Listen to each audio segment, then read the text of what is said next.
Hello and welcome to HealthAfrik on AAU TV. AAU TV is the voice of higher education in Africa. Today on HealthAfrik, we are bringing to you a series on men's health. I know over the years I really haven't done anything on men's health, but today I'm bringing to you a 5-week series on men's health, and we are starting with men's mental health.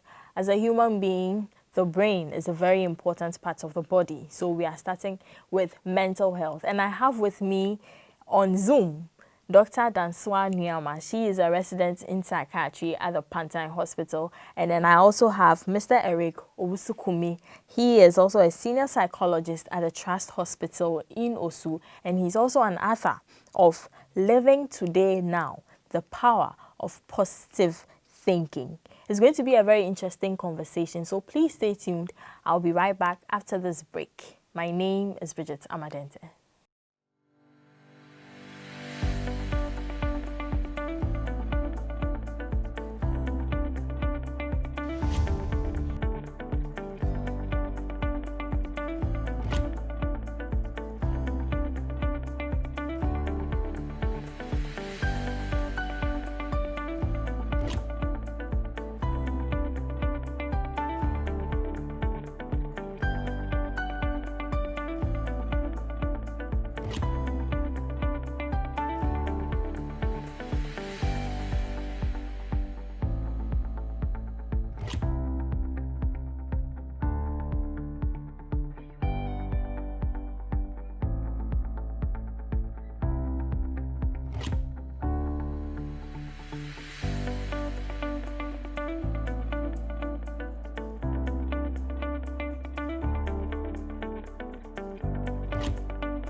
You're welcome back from the break. As I said earlier, today we are discussing men's mental health.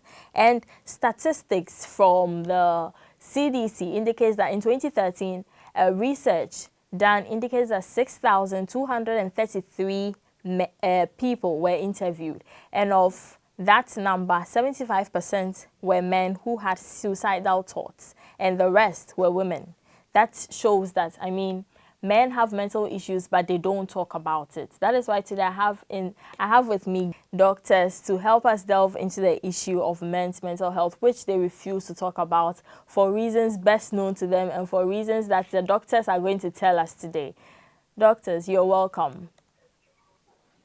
Thank you very much. It's a pleasure to have you today. Thank you. So I'd like to start with Dr. Nuamah. Dr. Nuamah, research has shown that men do not talk or hardly talk about their mental health issue. And when they do, it means that it's gotten to the highest stage. What would you say is the reason for such an attitude when it comes to men? Okay. Hi, hello to all your viewers, and thanks for having me once again. So yes, you're treating quite a sensitive topic, which is men's mental health. And the trend with men's health-seeking behavior with regards to mental health kind of follows a similar trend with general medical conditions as well. So generally, women tend to have a more proactive health-seeking behavior compared to men. And there are several reasons that could be attributed to this. Of these are, apart from the biological factors, there are social um, environment in which we dwell in, where generally men are supposed to be the toughest, men are supposed to be strong, not showing any sign of weakness amongst others. So generally, they would, with anything that starts popping up, especially in the mental field, they would kind of try to deal with it to the best of their abilities by different avenues. And as we said, quite often it may have to turn out that it may have to progress to quite an extent where it begins to affect functioning before either they themselves seek help or sometimes with the prompting of others close to them may have to seek help. So different factors attribute to this. Some of them is biologic, some is how our norms are, and then how our social environments are, and how we've been trained and how we've been nurtured to understand health issues essentially. Okay. Dr. Eric, please, as a man, speaking from the perspective of being a man and being a psychologist, what would you say can be attributed to this behavior, aside what Dr. Nuamah has said? Um, I think there's a historical background as well. So if you look at history, it comprises society or social norms. If you look at the history of man, man has always been at the forefront of fighting any trouble. Let's take our minds back to the story of when man or when he lived in the bush. Normally, you find a man under the and the woman and the kids are put up there. So the man is supposed to defend and protect the family. Now, this thing has been passed on severally. Said that men are seen to go to war than women. So the women will stay home, take care of home, and take care of the kids. The men have to be on the war front once again. Now, this attitude or way of living had become part of our structure as people. Said that if the man is sick, he doesn't want to be seen to be sick so that he wouldn't be able to protect the family of which he has been assigned that role. So that's also one of the main reasons why men do not work on their mental health. Now it gets to a time that even if a man is down, he doesn't have to make people know that he's down. He needs to be strong. And in an attempt to be strong when they are going through depression, some of them become aggressive. For very little things, they become aggressive, they become angry, and then rather act out their sickness instead of act out in an aggressive way instead of becoming calm, withdraw, or sad, a situation you will normally find among women. Okay, okay. So, can all this be associated with ego? Because in our communities, we say a man doesn't cry, bear man sue. So, if a man doesn't cry, and as a man, I have my ego, imagine me being a man coming to the hospital to see Dr. Nyama and having to tell her that, Dr. Nyama, this is what I'm going through. Come on, I'm a man. I can't be telling her exactly like everything, so I would rather hide it. Can this also be associated to it? Because if you come and meet a woman, it's different when you're talking to a man about your issues. But if it's a woman at the hospital, it's a different level, I guess. Dr. Nema, what would you say? Okay. So I think as we've said so far, we can't say everything boils down to just ego alone. That may be Okay. one important factor where we are using the word ego with regards to talking about self-esteem of the individual. Okay, so that's where the perspective I'm coming from.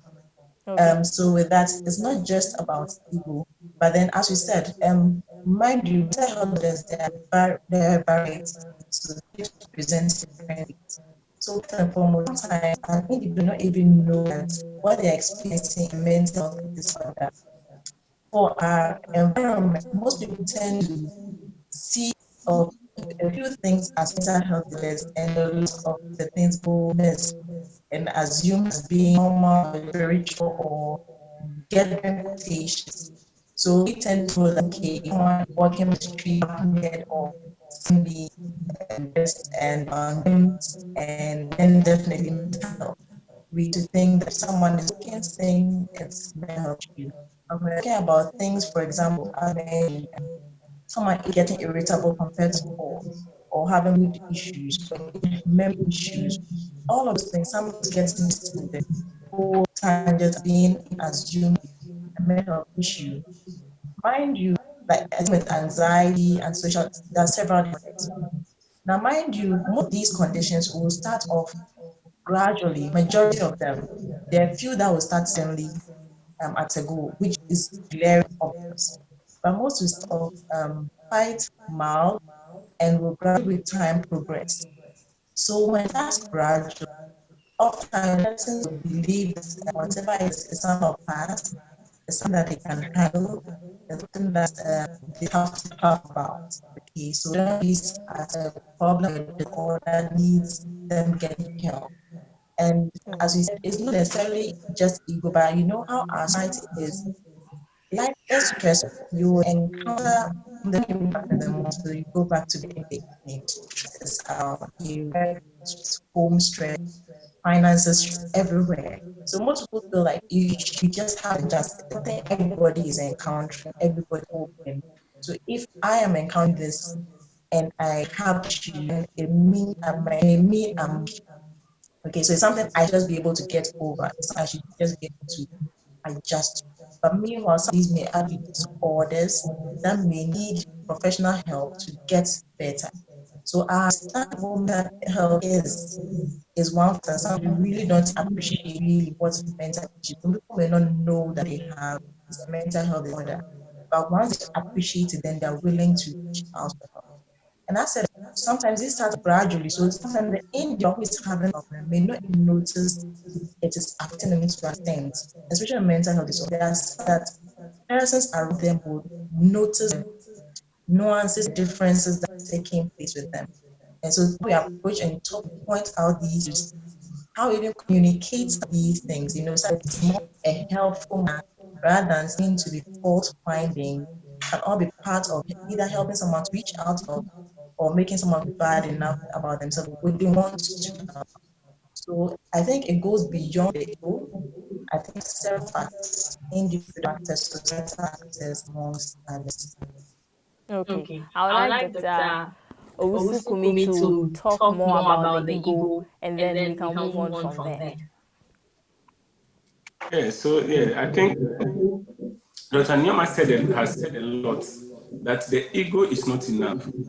Because if you look at the whole concept of ego, it develops from our very nature, what Freud calls the id. That is the pleasure, whatever we need, we have to get it. So if you are angry and you have to slap someone, you just have to slap the person. The ego, on the other hand, operates on the reality principle, Okay. where it tries to satisfy things in a realistic, socially acceptable manner. So, for instance, someone has insulted you, you feel like hitting the person. So, you are going to look at where the two of you are. Is it in public? Okay, should I hit the person? That's the reality. But when I hit the person, in. So it's not all about some negative thing, but it's actually a reality kind of thing. So let's use this in mental health. Here is a man who is the chief executive officer of company A. Okay. Really, how can he say he has mental health so that the company, everybody will decide to behave in the way he or she likes? So in a realistic way, he would try to still go to the office where as if nothing is happening to him. I remember very well one client, he was a very influential person he's a diplomat, and he has been depression for the past 25 years. Wow. And what sustained him? Because he channeled all the energy into work. So he tried to work throughout. He leave the house very early in the morning, come to work and work throughout and get back home around 10 p.m., 11 p.m. We said when some men get angry, they become aggressive. So his aggression is on work. And people attributed that to be hard work for him. Yeah. Let's come back to the house. You have two kids, a wife, and then maybe a house help.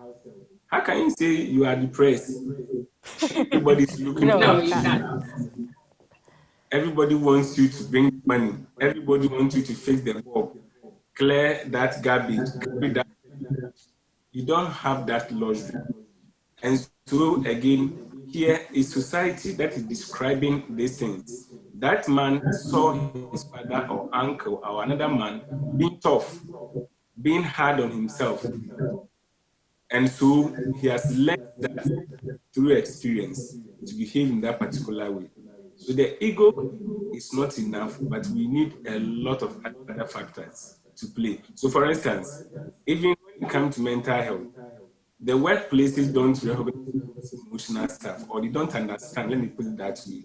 So they can't tell, don't seem to understand why somebody will say, I'm not feeling well. When his hands are working, his legs are okay, his head is on his neck, and he can wear nice clothes to work.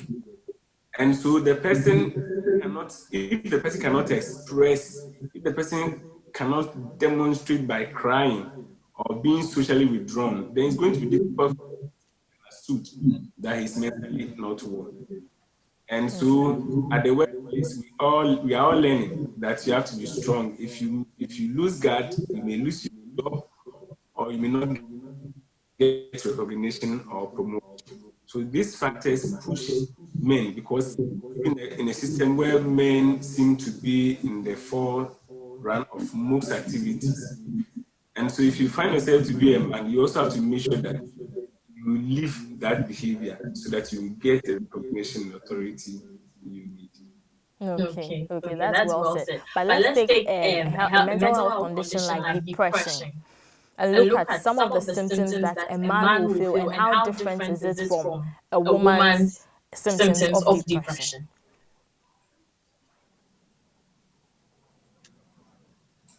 Is it to me or Dr. Newman? To you. Oh, okay. Because you didn't mention me, and we are two guests. Oh, So, sorry. all right. Yes, I think I've even mentioned some of them. Depression generally is characterized by feeling of sadness, social withdrawal. Some people lose appetite. A few may gain appetite, sleep challenges. Some will sleep more, others will sleep less. And then some people become suicidal in thoughts, so they think about death a lot. These are general about suicide, depression.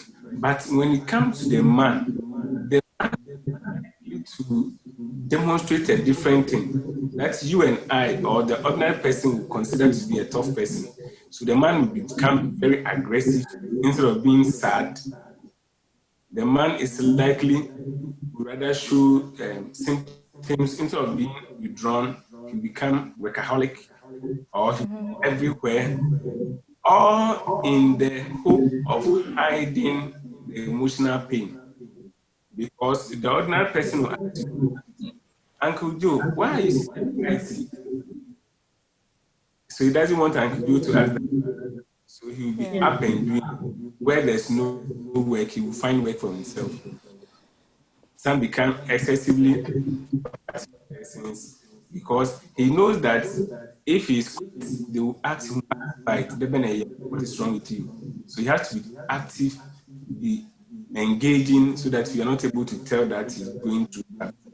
But men also use other things as depression.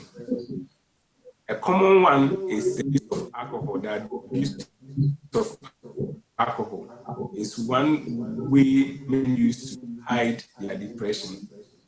And then a few also use that kinds of drugs like marijuana, and some even take other medications. In some cases, they take psychoactive medications to keep them active so that it covers their emotional states.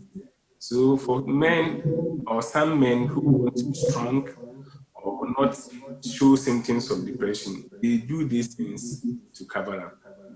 Okay, okay. So, Dr. Nyama, looking at the signs and symptoms that Dr. Kumi has just mentioned, would you say that the traditional roles of a man, take care of the house, be strong, don't cry, provide a shoulder for the woman to cry on, are all risk factors that lead to all these suicidal thoughts and some of the mental health conditions that they face?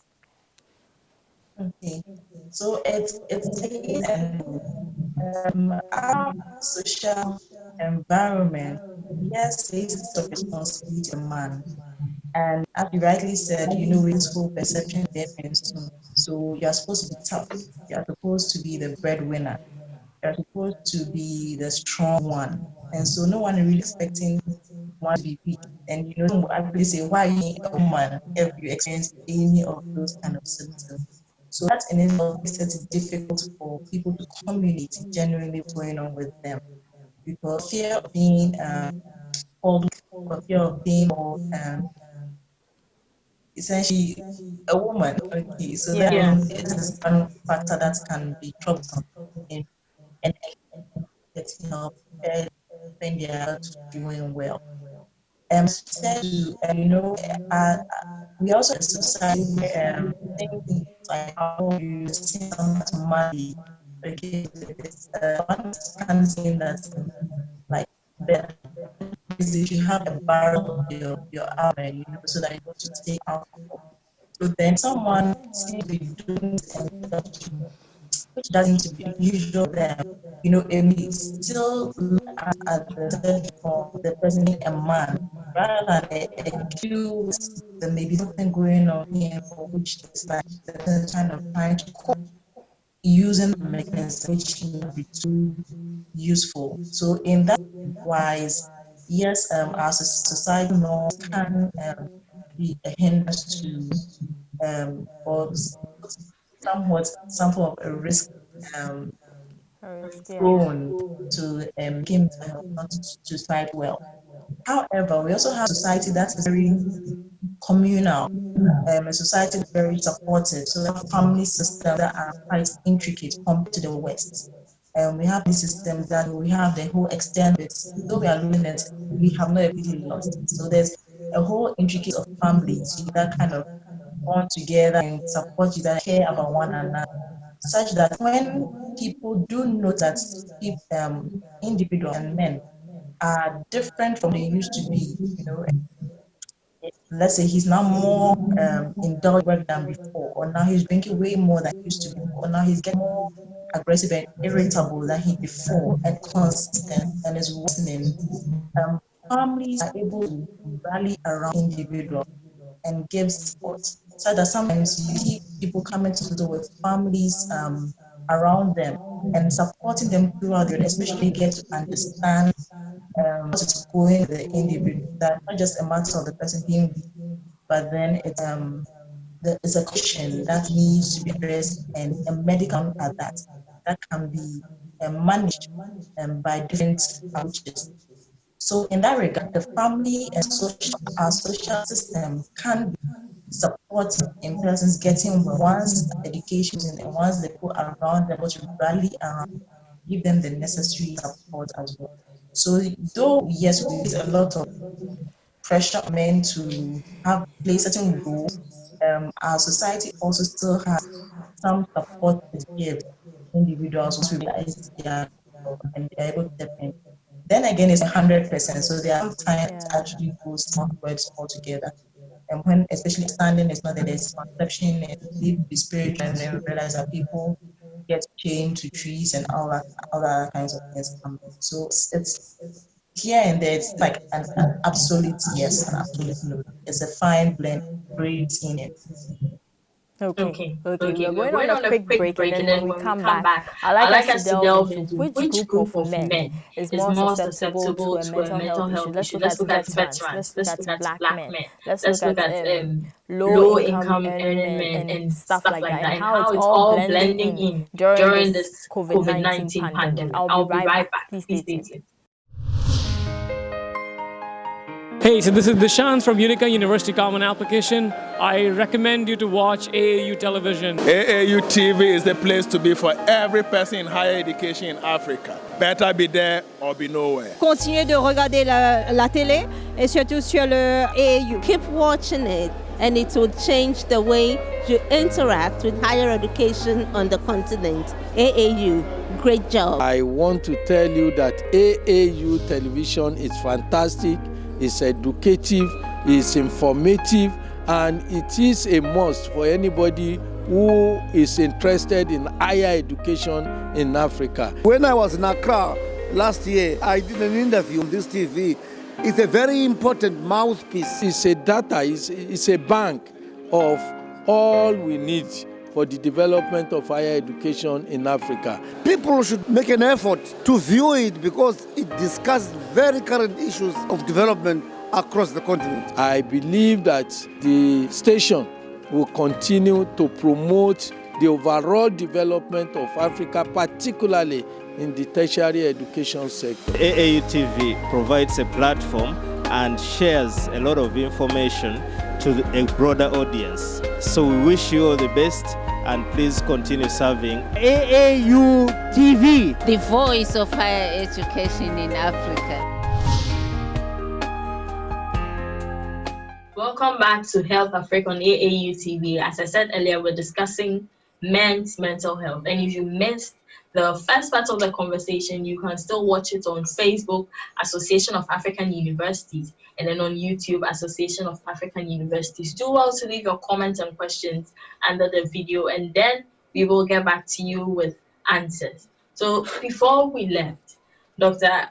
Kumi, I want us to go into which group of men are more susceptible to a mental health condition. Let's look at veterans. They went for war and then they are back in their home and they are going and stuff like that. And then Black men in the era of Black Lives Matter. Which group of men would you say are more susceptible to such a situation? Dr. Kumi. Okay, thank you very much. Before I share knowledge on that, I want to say something about the traditional rule that we just discussed. Okay. Dr. Nuamah hit the nail right on the head, but it's also true that we are losing, or we have almost lost, that traditional family function. A lot of us here, especially those of us who were born here and those who were brought even from the village, there are a lot of things like, I'm not even going to my hometown again. Some have lost touch with uncles and aunties. So the very structure that is so powerful, that social structure that serves as a cushion for men and women alike to manage their mental health, or is gone. And so it is making a lot of them have difficulties who to talk to. So for instance, I have a very close uncle, at least I have 3 of them. I could talk to them about all the challenges I'm having. The one that I can't talk to my employer about, the one that I cannot talk to my wife about, there's somebody in the family. But now, for those of us in this cohort and those who are younger a little bit, they seem to have only their mother and their father and sister. That one cry, it's a matter of difficult. Either somebody is competing over some small being, somebody seems to have a better job than the other within even that nuclear family. So that structure is not a support that it has to provide so many years ago. Those who have them are doing wonderfully well because they have people to talk to at first hand, so that at least they can have what we call, they can relieve some of their pain by talking to such people before the pressure becomes unbearable. Now let's come back to the question you just asked. Yes, depending on the groups you find out, you can be more risky or more having mental health. So you have identified men, okay, and you spoke about war. I even said it earlier on that war is generally men to men. That's what we have known. Even though there are so many women in the Ghana army, so many women in the US army, so many women fighting the war. But the fact that you fought a war exposes you to a lot of stress, especially traumatic stress. So, for instance, they know that at war people can die, but they don't expect people to die. They know that any of them can die, but nobody expects that you be the person to die. Exactly. But these things happen, and it shatters their very existence.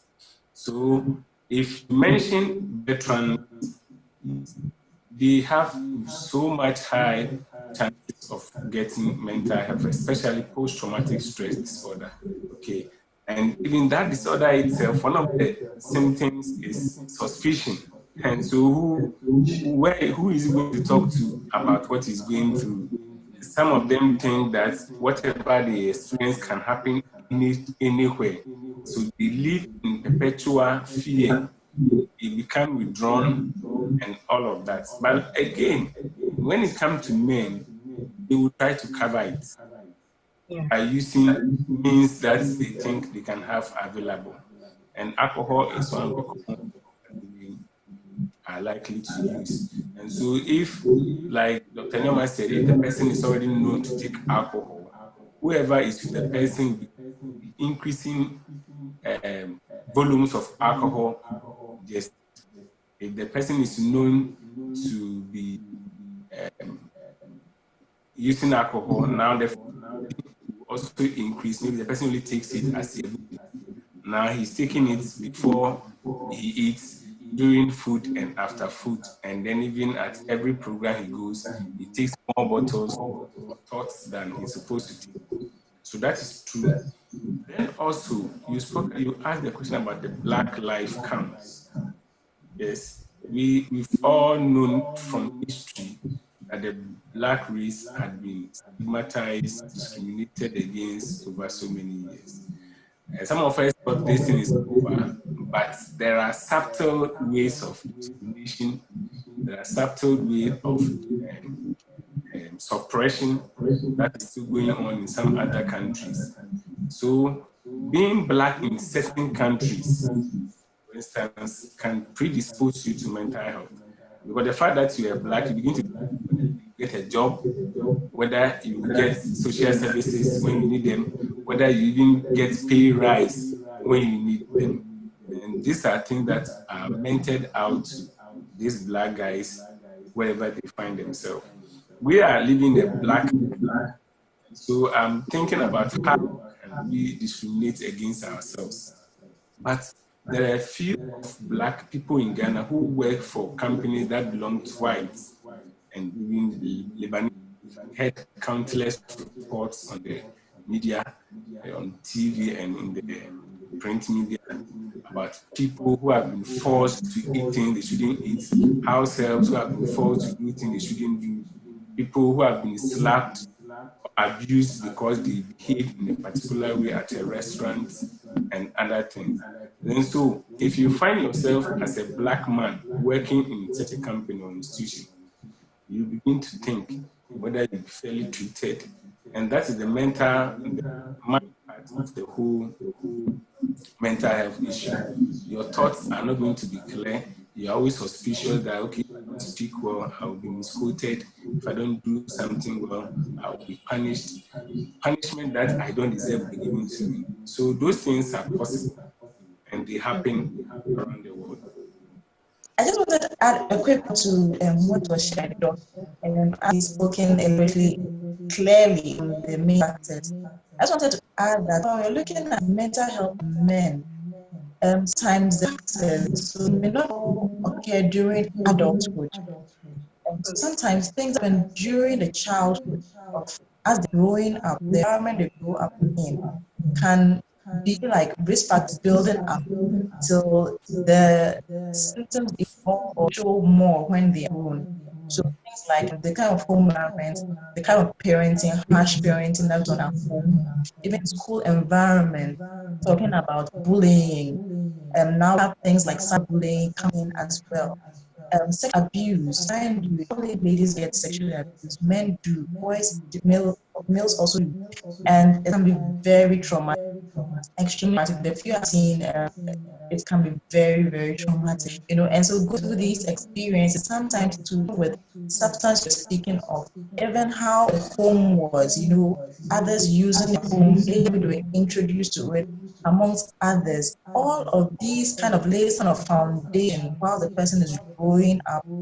And then, so the person has kind of some hits as they're growing, and then whilst they're growing down, there are other stresses that come in that may be more heat with regards to work, with regards to facing these stress, like we talked about war amongst others, or even relationship issues. Those may be more acute, but then based on how the foundation has been for the person growing up into the role as a man, then adding on to it, all of those come together. So the man, so we should start with our our male children, put in the right box, helping them to the right box, and then kind of in good environments they can grow into healthy men. And then once those ready also with the requisite intervention, ensure that they are well mental health wise. That's just what I want to add.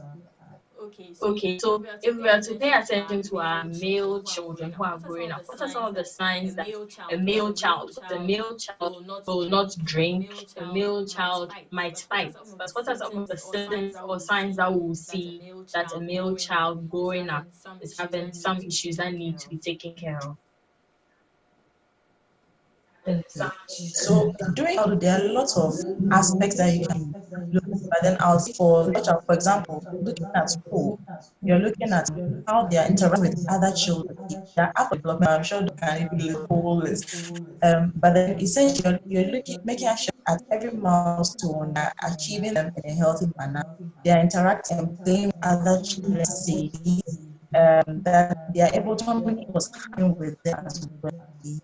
And especially like with children and adults as well, as mentioned for depression in women, children experiencing those as well kind of has similar symptoms. They would kind of out a bit more as compared to having this sad crying. They may also be easily irritable, have tantrum, um, get aggressive amongst others. Those can be indications.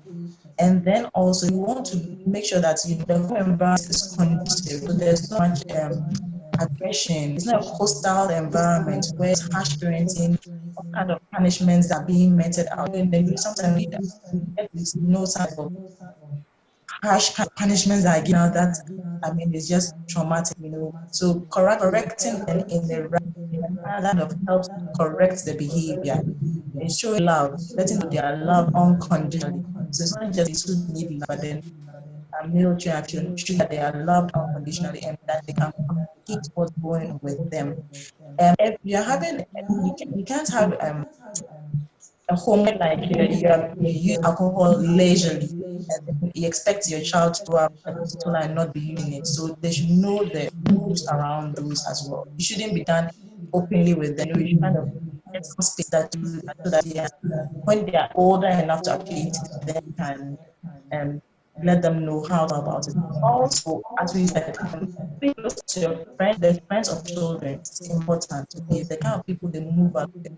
It's important. Communicating with the teachers is extremely important. Children have one big home and another school. And so if you don't communicate, you don't know. Sometimes truancy is one of the big things. How they with other things and that. So there are several aspects and it cuts across different age ranges. So each level there should look out. Especially keeping a close eye on it, not being that way you go out in the morning, come back at night, you know what they're thinking for them. It's like you don't really know what's with your children. That's what it is. You should be able to communicate with children, know what's going on, communicate with their children, their teachers, and know friends, know the people they move on with. That alone should be a good indication of them. If you notice any lapses, speaking to someone and saying some information about them is important. That's what it just aspects. I think that would be a different talk altogether. Okay, so before the conversation today, I organized a poll and I asked what are some of the stresses that a man goes through, and then I put relationship, I put women, I put financial issues, and then I put something else, so others, so you indicate. And then after the poll, I realized that majority chose women, and then the next thing that came up was relationship. Before the other scrapper, there was just about 2 comments, and then financial. So I'm asking, what at all have women done, or what at all are we doing that is causing such stress to men? Dr. Obi, I'll start with you.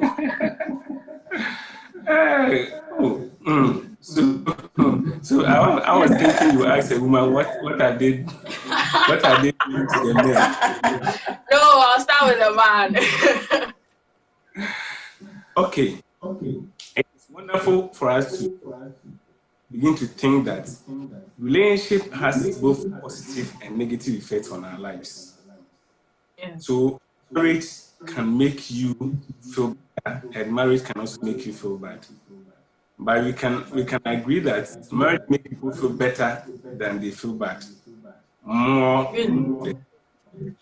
Because you see, if I live alone and I have stomach ache and my phone's battery is off and my light is off as well, it means that I can't come to work and my boss can't know that I can't come to work because I live alone. But because I am married, my wife may use her phone, or my wife may even go to the office to go and report that I'm not well, so I can't come to work. And so, even though I'm not well, I will not be thinking about what my boss will be thinking or be saying because I'm at permission. So that's a wonderful experience. Then, but in some cases, the woman may say, okay, you didn't give me enough of what I wanted. It could be care, it could be understanding. You don't understand me the way I want to be understood. You're not giving me enough physical resources that I need as a woman. And so because of that, I will not go and tell your boss that you're not coming to work. And so my boss will get angry at me. That is, if I know my boss gets angry when he doesn't hear from me, I'll be worried of mental health issues. And so if I know this is happening most frequently, it means that I can't afford to be sick. So when I have to do anything in my power to be in the office. Okay. So that is one thing. But there is also a whole lot of communication gap between men and women. I always say that the Bible says women should be submissive to their husbands. But the Bible also made a very important statement about men that includes submission. Men, love your wives. So love encompasses submission. And so that is mostly miscommunicated. So the man will be screaming that the woman doesn't submit to him, when it might not be the truth. It might be a misunderstanding of what submission should be. Okay, so a woman who is proactive could be seen as not being submissive. He's taking my job, he's performing my role, and so I'm not happy with that woman. So that can be another factor where the man may not feel supported by the wife, even though another man who is very proactive, very supportive. Because when he's traveled and he's not around, the woman will take care of the home, do everything, sort everything out before he comes. But the other man will expect the woman to call him, tell him, look, this thing is not there. How can I get everything as channeled through him?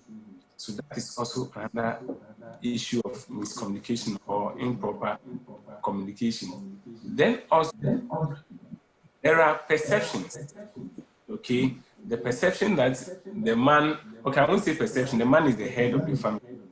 But there is perception that the head means you have to make sure everything happens under you.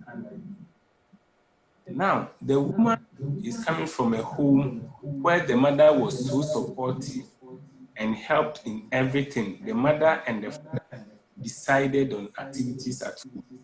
And you want to decide on it shouldn't be part of it. That will bring misunderstanding. And such a man can be angry or may feel bad that the wife is doing that. We should also remember that we come from different homes. And then, like Doc said, the environment we grew in different. In one environment, it is laissez-faire. In another environment, there is some authoritarian. So the two of you have come from a background of authoritarian, the other from a laissez-faire structure. Definitely, you wouldn't.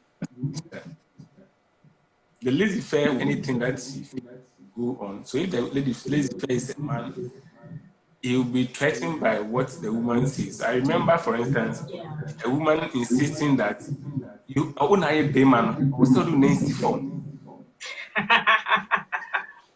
You get it. So if the woman does something, she's expecting the man to be hard to say no. You can't go here. You can't do this. And the man too thinks no. I think you can. You should feel free and You have your enjoy life. freedom, liberty, and everything. Yeah. Okay. So sometimes hear the perception that some women want men who are hard on them. So if the man is soft, then the man will not be happy because you can't manage me, you can't handle me. So all of these things can send thought signals to people, men, to start worrying about them they are living with. Okay, Dr. Nuamah. And these things are normally not taught in counseling sessions because our traditional counseling of marriage happens in the church. So everything is about God, Nyakopon, Obadie, so when the man says go and prostitute and bring in the man, do you have to obey? That is the question we have to ask. Okay. Dr. Nuamah, coming to you as a woman, what exactly have we done to cause that stresses? Because if 87%, like, it's too high. If it was 60, then fine. Because I mean, communication gaps and stuff like that. And then there are other issues. But 87, that's just too much. What would you say as a psychologist? So you see, I think Dr. Mia has explained it very well. But I'll just add on to it with the fact that, as we said, expectations. Okay. So going into various relationships, different expectations. Man has an expectation, lady has an expectation. These are very different based on their own backgrounds among others. And so when those are not seemingly being met, there's dissonance. The person is unhappy because this is what I'm expecting. And it might be because of what they grew up with or what they may have watched in movies, what they think it's supposed to be. But the reality on the ground is that sometimes you need a lot of compromise. And that comes to the second aspect, communication. And women are talking a lot. Women, we talk about everything we're feeling, we want to talk about it. Everything that's going on, we feel like we have to talk about it. And majority of men are not as talkative. Okay, so I think there was some statistic about the number of words a woman uses in a compared to the number a man uses, and it was like vast and women way more than men. So essentially, how we address issues, a woman may also do it by talking, but then sometimes time, the place, the man may not be adequate. And so it may be a conducive environment to talk about the situation at the time. And then it's raised up, and then that can bring a lot of conflict. So how we communicate about it, we can sometimes you can talk about those. They may be saying the same thing, but that's how they say it may be very, very different. Another aspect is that now our gender role changed. So initially, we grew up the whole perception that the woman is all about taking care of the home and the man is the breadwinner. And so that was like how the perception was. And some people have grown up with that understanding, and that's what they expect. Okay, but these gender roles change. Now we have career women, okay, who are there at the peak of careers and are wearing hard and are much men in the workplace. And so coming up to expectation, you both work 8 to 5. You come home and you're insisting on freshly cooked food and all of that. Sometimes it's creating a lot of conflict because though there have been gender role changes, some people are still expecting a woman to work much and do at the same time. Sometimes it may be difficult. So that's where the communication gap has to be bridged so that the marriage, it says that we are helping one another. So you're kind of helping one another achieve the best for home or achieve the best for the relationship. Combine and submit and love being there. And I'll just like to add another aspect, love languages. Okay, so essentially it's talking about love languages varying for different people, okay, and also varying for men and women. So generally, somehow a lady might perceive as you show act of love, maybe, oh, so you're helping me with the children, okay, you're helping me with the dishes because I'm tired, or you're helping me, or you bring a flower, you bring a chocolate, you bring a cake and something that show that you love me. So to a lady, for an individual understands certain particular language as being that of love, they may expect that. So the individual, the partner does that, they don't feel like being loved. They don't feel like they've been treated well. So then that means me really, or this is my partner dear, he's ABC, kind of random. And based on that, you kind of react towards them. Meanwhile, your partner too, he sees doing a different thing for you as something showing that he loves you. So for that person, he may see that maybe supporting you financially is what shows that he loves you. So the person is also expecting help with the home because you know that I'm working 8 to 5 and I'm tired and I come home and you're expecting me to do all these things. Or if you love me, you help a bit. You know. So if we don't communicate these things well, say, oh, you could do ABC to help me and compromise. If that doesn't come in, then there's going to be a lot. And sadly, that is the reality on the ground. And there are a lot of fantasies about what relationships are. There are a lot of telenovelas going on now.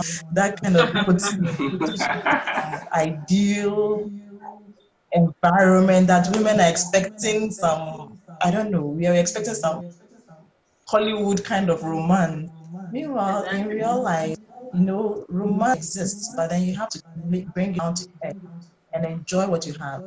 And comparisons Okay. now with the social media, so like, hey, they're posting of someone's wedding, posting of they have gone to do a lot of makeup and doing some photo shooting, some posing, and you think the person's life 24/7. The fact that you don't experience that, that's your partner that's above you. It's all of these factors, all these things put together. We are putting some pressure on ourselves and expecting wonders. We are not communicating much. Expectations are high, and we are not putting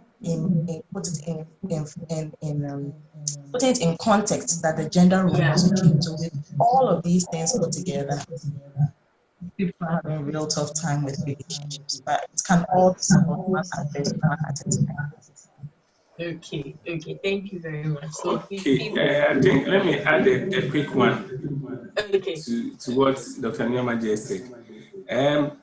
Yeah, the compromise is to solve the issue because let's look at a situation. I met two different clients, okay, ladies. One lady is not happy about the husband because she said the husband is not emotionally sensitive. Okay, so and so she wants to talk to the man. Now the husband changes her wardrobe every year.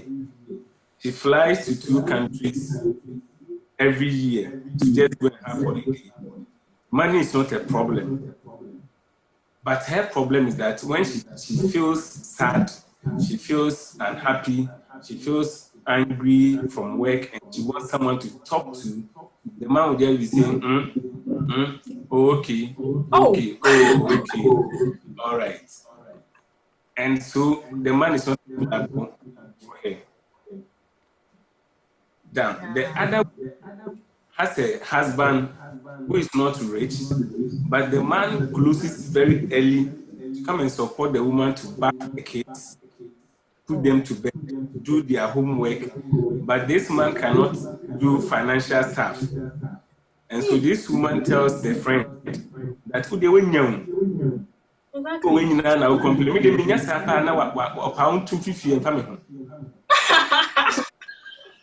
You get it. So again, differences in perception or expectation. What this woman expects is not what she's getting. What the other woman too is expecting is not what she's getting. So the expression of love in the picture here depends on the individuals in the equation. That's why it's important that when you're dating, know what you want and express it from the beginning. If you think you cannot get it, don't experiment it because marriage is not an experiment. it is a real life issue. The only time you can experiment relationship is when you are dating or courting. So it's important that compromise on certain levels. So the man who compromise and then learn something about emotional intelligence. When someone tells you I'm not happy, you can say, oh, that's sorry. Sorry, it's not always the case that you'll be happy. But don't worry. Okay, so what can we do? What can I do for you? The person can say, oh, just say, it will be fine. Sometimes you can ask the person, what do you want me to see? If you don't know what to see, you can ask the person. The person so, like she said, what do you want me to do to show that you love me? My wife wants digestive biscuits and shortbread. Nice. Of love. That's all she wants from me. So she told me recently that now I don't love her. So when I said, we are building, I'm doing this, what do you want me to do against it? You don't buy me digestive bread these days, digestive biscuits. So like she said, that's want to see, to prove that I love her, aside all the big things I thought I was doing. So we should know and understand each other. What does your partner want from you? If it's, they are very little things. They call them sweet nothings, little things, but they are important to your partner. So the same thing applies to the man. If the man also wants some kind of food, maybe I want traditional, I don't want Maggie cube. It's simple, but sometimes it becomes difficult because it means you have to prepare my food different and prepare the other family's food different. But it looks very simple and can bring a lot of peace and harmony to our relationship. And the stress.